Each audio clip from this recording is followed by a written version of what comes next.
want to be, and if we are ready to make those necessary changes. And I, for one, know that change is so hard.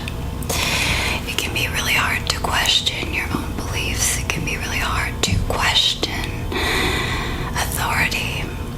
But I think that sometimes it is really, really necessary in order to do the most good for the most amount of people. So I'm here to tell you that if you feel like you need to change, that you need to step up and say something, we are all here for you at SHIELD. We are absolutely behind you, 100%. We can only do so much, but it really takes everyone out there in the world stepping up to make change. Again, I know it's so hard. It really is. And it doesn't come easy, but when we stick together, we are stronger together.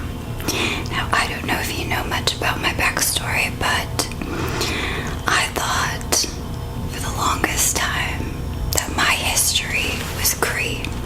My blood was Cree. I didn't question anything that the Cree did because I thought that they were right, that they were the peacekeepers. Well, as it turned out, my world got turned upside down. We thought the Skrull were after us, but as it turns out, we were actually after the Skrull. And it took a lot of time and a lot of events to change my heart that way. But I realized that I was not on the right side. And now, in my heart, I know that I am on the right side, that I am trying to fight for peace. The Kree went after the Skrull, and they did it in a lot of secretive and a lot of really awful ways. For what reason? You know? Because they were different. It's kind of messed up, I think. But again, if you are looking to make that change, know that you are not alone. That I too have gone through that, and that I am here with you, and that I completely understand what you are going through. But again, sometimes we have to stand up even to those that we thought were once our friends. I know a lot of Kree that I was going to have to fight, that I was going to have to stand up to. I don't see them anymore. And that's hard. It's hard for me. But I made new connections. I made new friends. Nick Fury, for one. Again, great guy. They helped me see that I need to be on the right side of right, and that the Skrull are not my enemies. We are all working together in this world to get by. We are all doing what we can, and we have to help each other. We have to have each other's backs. We just do, even when it's tough, even when we don't necessarily feel like it. And just know, again, that you are not alone in this, and you don't have to go through it alone. I am always here for you. SHIELD is here for you. Your fellow citizens are here for you. And it is important that you know that, and that you understand that. Look to your heart. If you genuinely don't know where to go or what to do, look to your heart. See what's in there. Because there's a lot of love in there, I'm sure. A lot of peace, a lot of love, a lot of compassion. Look to those things. Let it guide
lift each other up. You are not alone in this, and if you fall down, we will be there for you. We will be there to help you. I know you might think, what can I do? I'm not a superhero. Well, I think you are. I think you are a superhero. You just might not know your power yet. Your power might be the written word. Your power might be your voice. Your power might be your perseverance. Power comes in a lot of forms. And just because somebody else has a different power than you doesn't make them any better, doesn't make them any worse. But it does mean that you gotta stand united against the bad in the world. Use those superpowers. Use them to the best of your ability. Again, I know you've got a superpower. I know that you do. Just might not have discovered it yet. But you're strong. Maybe that's your superpower. And you're smart. Maybe that's your superpower. And you're ready for anything. Maybe that is your superpower. Whatever it may be, know that they are all important. You are important in the fight against evil and the fight against the bad guys. So I'm going to challenge you to stand with us. I'm going to challenge you to link arms with us and walk with us and fight on the side of good. I know you can. Whatever your alignment may be right now. Again, I was a Cree for a long time. And then I had a change of heart, and that is okay. That is okay. We are all changing all the time. From one day to the next, we have the right to change. We absolutely have the right to change our mind, to be different from day to day. We can do that. You can do that. You have that power. It is in you. And even through all the change, again, really, really let your heart guide you in those changes. Don't lose sight of the good that is in your heart. Don't lose sight of the love that is in your heart. That should be your guiding light. It helped me when I was trying to fight the skull. And I had to turn my back on a lot of greed. We can make a change. We can make a difference with love in our hearts again. We can do this with love in our hearts, and just know, I love you. I love you. And I will always fight for you. I will always fight for you. And I will always be on your side.